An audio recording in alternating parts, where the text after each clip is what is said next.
من جاء بالحسنۃ فلہ خیر منہا، جو نیکی لائے اس کے لیے اس سے بہتر اجر ہوگا، کم لائے گا اجر زیادہ پائے گا، تھوڑا لائے گا بہت پائے گا۔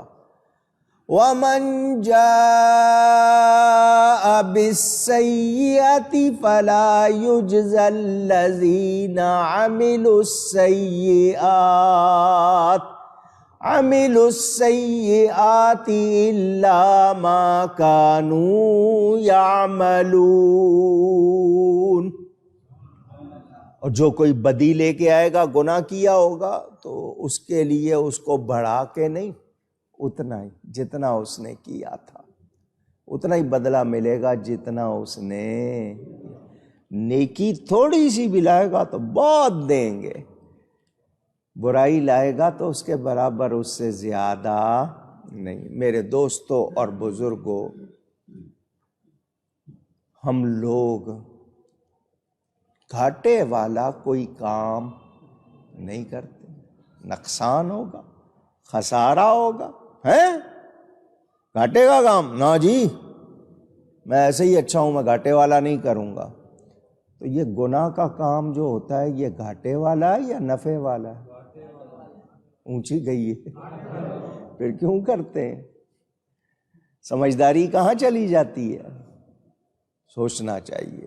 دوسری بات یہ کہ جزا اور سزا اللہ کے اختیار میں ہے، چاہے تو معاف کر دے اور چاہے تو نہ کرے، چھوٹی سی نیکی پر بخش دے، چاہے تو بہت بڑی نیکی کو نہ گنے، چھوٹی سی نیکی پہ بخش دے، اور چاہے تو بڑے گناہ پر پکڑ نہ کرے، چھوٹے سے گناہ پہ پکڑ کر لے۔ وہ بے نیاز ہے، کیا ہے؟ مگر کریم ہے، بے نیاز ہے مگر، کاش اس جملے کو سمجھ جاؤ تو جھوم اٹھو، ہے بے پرواہ مگر کریم ہے۔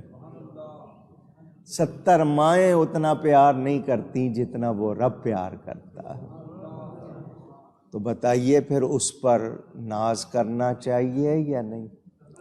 اس کو راضی کرنا چاہیے یا نہیں؟ اور کوئی پیر بنتا ہے تو رب کو راضی کیے بغیر بن جاتا ہے، کوئی درجے والا بنتا ہے تو رب کو راضی کیے بغیر بن جاتا ہے۔ تو جس کو راضی کر کے انہوں نے درجہ پایا، ہم اس کو ناراض کر کے پیر صاحب کو خوش کر سکتے؟ اونچی، تو رب کو خوش کرو، رب کو راضی رکھو۔ بار بار بتایا گیا، عقل مند انسان جان بوجھ کر غلطی کرتا نہیں، بھول چوک ہو جاتی ہے وہ۔ تو جب پتہ ہے کہ گھاٹے کا سودا نہیں کرنا، تو پھر ہم گھاٹا کیوں کریں؟ میرے دوستوں اور بزرگوں، ہم سب کو چاہیے کہ ہم نیکی اور بھلائی کے کاموں میں پہل کریں، بڑھیں، اور گناہ کے کاموں سے بچیں۔ میں یہ جملہ ایک زمانے میں بہت بہت مرتبہ کہتا تھا، پھر کہہ رہا ہوں، کسی نیکی کو چھوٹا سمجھ کر چھوڑنا نہیں، کسی نیکی کو چھوٹا سمجھ کر چھوڑنا نہیں، کسی گناہ کو چھوٹا سمجھ کر کرنا نہیں۔ یہ ہماری پالیسی بن جائے نا تو بہت فائدہ ہو۔ اللہ تعالی ہمیں اپنے کرم سے توفیق دے کہ ہم گناہوں سے نفرت کریں۔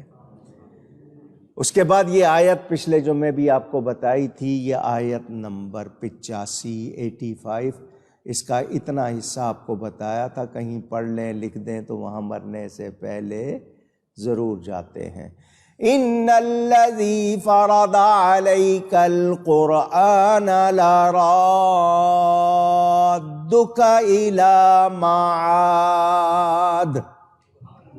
بس یہ اس آیت کا اتنا حصہ یہ یاد کر لو، اس کو لکھنا بھی سیکھ لو، کبھی مکہ جاؤ، مدینہ جاؤ، وہاں لکھا نہ، مرنے سے پہلے ضرور جاؤ گے۔ اللہ فرماتا ہے بے شک جس نے تم پر قرآن فرض کیا وہ تمہیں پھر لے جائے گا جہاں پھرنا چاہتے ہو، جہاں جانا چاہتے ہو۔ میں نے آپ کو بتایا تھا حضور صلی اللہ علیہ وسلم جب مکہ مکرمہ سے ہجرت فرما کر مدینہ منورہ جا رہے تھے، حضرت ابو بکر بھی آپ کے ساتھ تھے، تو ایک بستی پر حضور صلی اللہ علیہ وسلم رکے۔ حضور کے دل پر تھا میں اپنا وطن چھوڑ کے آیا ہوں، گھر چھوڑ کے آیا ہوں، جہاں پیدا ہوا تھا وہ جگہ چھوڑ کے آیا ہوں۔ تو اللہ تعالیٰ نے تسلی دی، محبوب ہم آپ وہاں جانا چاہتے ہیں، ہم آپ کو وہاں شان سے لے کے جائیں گے، جہاں آپ پھرنا چاہتے ہیں۔ تو حضور صلی اللہ علیہ وسلم پھر مکہ فتح کر کے وہاں تشریف لائے۔ قرآن جس نے نازل کیا ہے اس نے ہمارے لیے اس کا پڑھنا آسان کیا ہے۔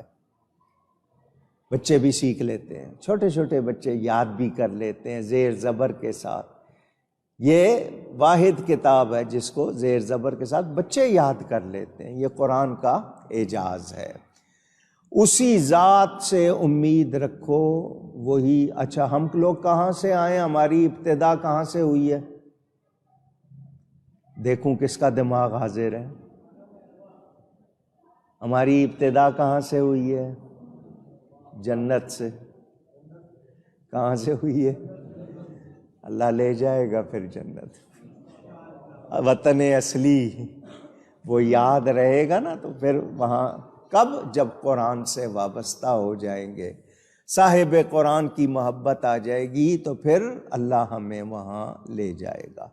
اللہ فرماتا ہے قُل ربی اعلم من جاء بالہدی ومن هو فی ضلال مبین۔ اے میرے حبیب آپ فرما دیجئے میرا رب خوب جانتا ہے اسے جو ہدایت لایا اور جو کھلی گمراہی میں ہے۔ دعوے کرنے والوں رب کو پتا ہے کون ہدایت پر ہے اور کون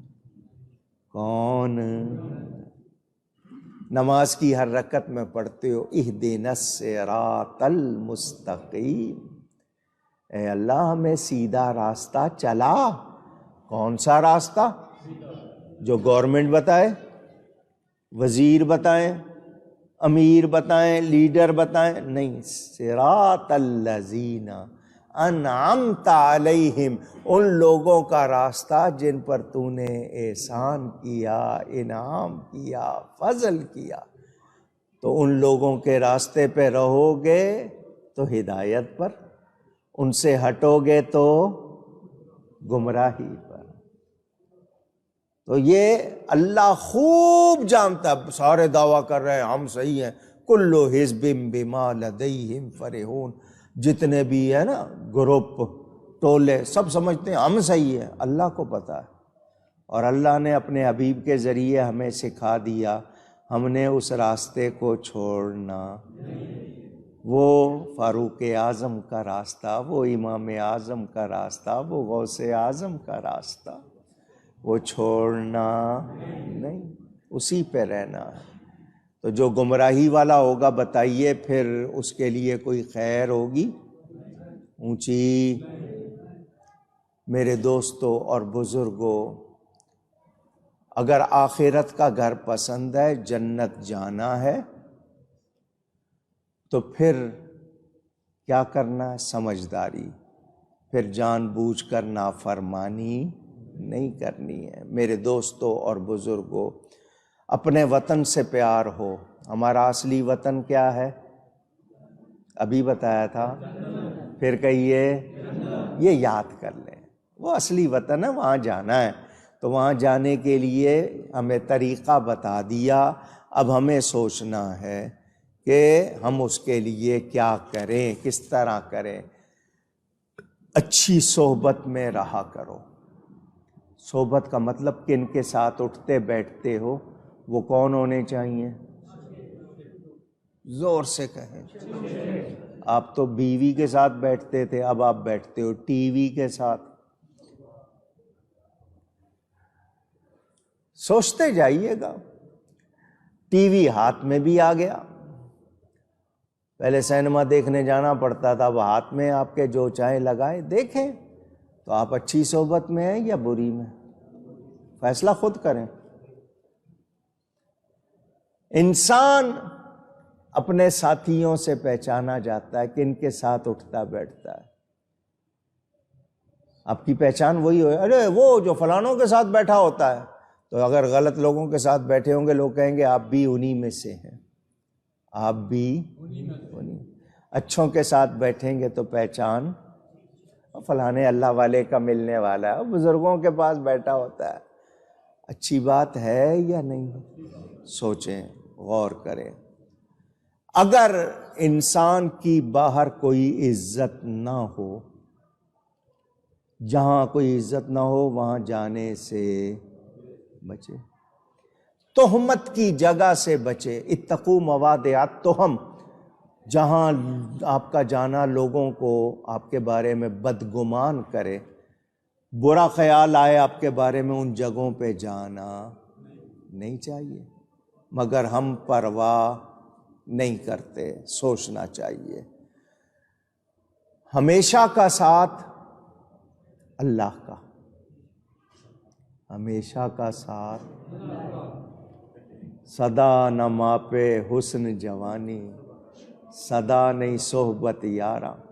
ماں باپ، حسن جوانی، دوست عزیز، کوئی ہمیشہ ساتھ نہیں رہے گا. کون ساتھ رہے گا؟ تو اس اللہ کے پیارے بن جاؤ تو پھر ہر وقت آپ کی حفاظت بھی ہوگی، آپ پر مہربانی بھی ہوگی. آپ کسی دوست کے پاس بیٹھے ہوں، دوست کچھ کھائے گا، آپ کو کھلائے گا یا نہیں؟ پوچھ رہا ہوں. وہ آرام کرے گا، آپ کو بھی کرائے گا. تو جس کی دوستی آپ کو آرام نہ پہنچائے اس کے ساتھ بیٹھنا چاہیے؟ پوچھ رہا ہوں. تو پھر غلط لوگوں کی صحبت سے بچو. مولانا روم فرماتے ہیں یار بد بد تر بود از مار بد. فارسی میں یار دوست کو کہتے ہیں، مار سانپ کو کہتے ہیں، اسنیک، سانپ. وہ کہتے ہیں برا یار برے سانپ سے بھی برا ہے. برا یار اگر تمہیں نقصان پہنچائے گا تو تمہاری جان جائے گی، اور برا سانپ اگر کاٹے گا تو جان جائے گی نا. برا یار بدعقیدہ اگر ہوگا تو ایمان لے جائے گا. تو جان بھی بچانی ہے، ایمان بھی اونچی